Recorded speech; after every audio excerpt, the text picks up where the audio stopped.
adalah orang-orang lelaki lah. Itu pun dia akan buka pada waktu solat sahaja. Kalau tuan-tuan tengok bila ada jenazah tu, dia akan bawa semua akan ke sini lah. Dan di antara yang disimpan di perkuburan rakyat ni adalah ibu kepada kaedah kita, arwah Mak Lang, yang saya sendiri dan Ustaz Fitri yang kemarin bersama dengan kita di pasar Ladang Kurma tu, saya dan Ustaz Fitri lah yang menguruskan arwah Mak Lang sampailah kepada perkuburan yang terakhir di sini. Tuan, maka ingatlah ketika mana kita hidup, kita akan merasai kematian ini. Dan hari ini ketika mana tuan hadir di Masjid Nabawi ini, inilah kisah yang sangat kita nak mengharapkan supaya satu hari nanti himpunan kita yang paling besar di Yaumul Mahsyar ini, ketika mana kita bangun untuk bertemu dengan Allah dan penghujung kepada perjalanan hidup kita, maka kita amat mengharapkan supaya pada waktu itu kita berada di bawah payungan syafaat daripada Nabi SAW. Tuan-tuan, bila kita masuk ke Raudhah semalam, ada yang kena halal di peringkat awal pun, kita sudah merasakan degupan jantung kita pun tak selesa. Sebab apa? Sebab kawan lain semua masuk, kita tak boleh masuk lagi. Begitulah isyarat kehidupan kita ketika mana kita nak masuk dalam syurga besok. Kita nak masuk dah ni, duduk dekat dah. Malaikat yang pertama dah pun bagi green light, boleh masuk dah. Tapi bila pusingan yang kedua, kita dah tak boleh masuk. Kita dah diarah untuk ke tepi. Tuan-tuan bayangkan ketika mana kita duduk dalam syurga besok. Ni kita dah nampak pintu syurga. Kita dah merasakan ciuman dalam syurga. Dah bau dah. Tetapi pada saat dan ketika itu, kita tak lagi boleh masuk. Tuan-tuan, belum sampai masa. Sebab itulah, ni hidup kita ni mengajar kita begitu. Tuan-tuan, kita datang ke tempat Nabi, kita nak kunjung ziarah makam Nabi SAW, yang akhirnya pusara Nabi itulah, syafaat Nabi itulah menjadi syafaat yang terakhir sebelum kita langkah masuk ke dalam syurga. Kita hidup atas dunia ni tuan-tuan dengan dosa yang banyak.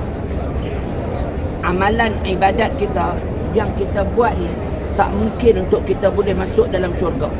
Tuan-tuan bayang, kita semayang 5 minit satu waktu. Kita ada 5 waktu salat. Kita hanya semayang 50 minit aja. Kita ada 24 jam.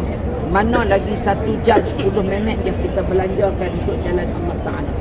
Tuan-tuan yang dikasihi sekalian, maka kita doa mudah-mudahan kita masuk dalam syurga ini dengan rahmat dan kasih sayang daripada Allah Ta'ala.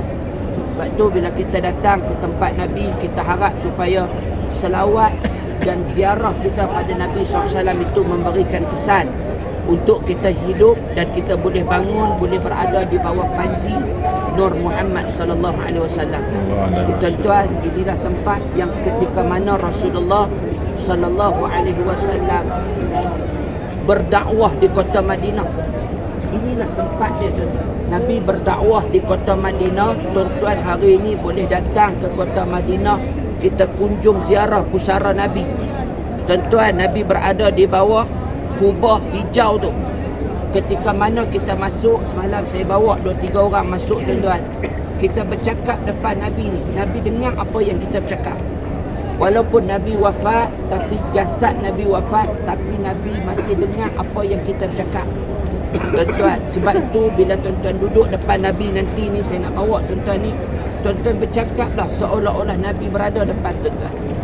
Tuan-tuan bercakaplah dengan Nabi. Ya Rasulullah, aku datang tempatmu ya Rasulullah. Ni kita datang tempat Nabi. Kita cakap depan Nabi, ya Rasulullah, kami datang tempatmu ya Rasulullah. Kami datang mengunjungi pusaramu ya Rasulullah. Satu hari nanti ya Rasulullah, datanglah, berilah syafaat kepada Nabi, kepada kami ya Rasulullah. Kami banyak dosa ya Rasulullah. Ya Rasulullah, kamu Habibullah, kamu kekasih Allah. Ya Rasulullah, kami banyak dosa ya Rasulullah.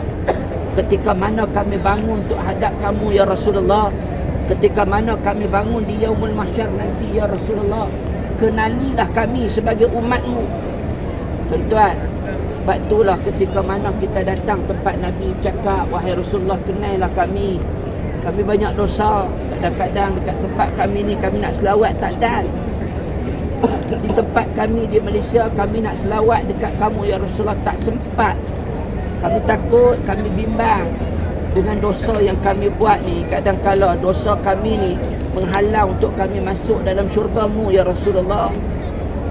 Tuan yang dikasihi sekalian, bila kita mai tempat Nabi ni, syukur pada Allah.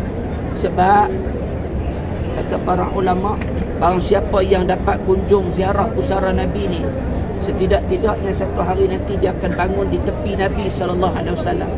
Macam mana Nabi nak kenal kita tuan-tuan? Nabi kenal kita bila kita banyak berselawat dekat Nabi.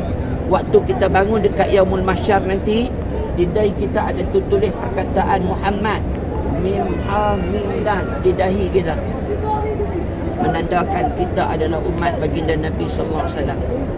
Tuan-tuan, kita tengok bagaimana sahabat Nabi yang duduk di Baqi', tuan-tuan.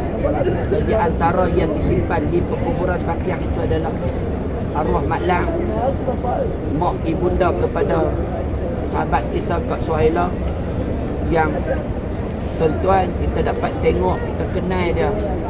Tuan-tuan, amalan-amalan apa yang dia buat sehingga boleh diletakkan di perkuburan Baqi'. Ini bukan calang-calang orang, tuan-tuan. Kita pun, tuan-tuan, amalan kita setera mana? Amalan kita bagaimana untuk kita nak hadap kematian kita besok? Mati itu pasti, tuan-tuan.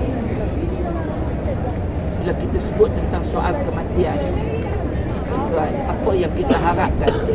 Amalan kita saja. Kalau amalan secepis ini pun kita tak boleh untuk laksanakan di hadapan Allah Ta'ala, apa mana mungkin amalan-amalan yang besar?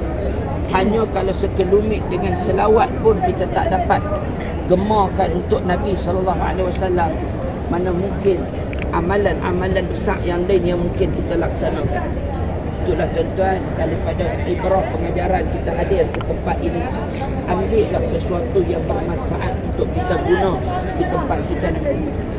Dan inilah tempat Nabi yang Nabi minta untuk kita datang. Nabi minta untuk kita banyak selawat kat Nabi. Tuan-tuan, Nabi satu ketika, baginda Nabi Muhammad, waktu Nabi duduk, Nabi nak wafat dekat sini tuan-tuan, dekat rumah Sayyidatina Aisyah ni, Nabi nak wafat pada bulan Zulhijjah, pada bulan Rabiul Awal tu. Nabi tidur atas riba Sayyidatina Aisyah. Waktu itu datang Sayyidina Abdullah adik kepada Aisyah. Waktu tu Aisyah ni, adik dia Abdullah ni, dia bawa kayu sugi panjang. Rasulullah tak boleh cakap dah, Rasulullah sakit. Tuan-tuan, waktu itu Rasulullah tunjuk kayu sugi yang dipegang oleh Abdullah, adik Sayyidatina Aisyah. Taulah Aisyah bahawa Nabi SAW ni nak kayu sugi ni, Nabi nak wafat dah.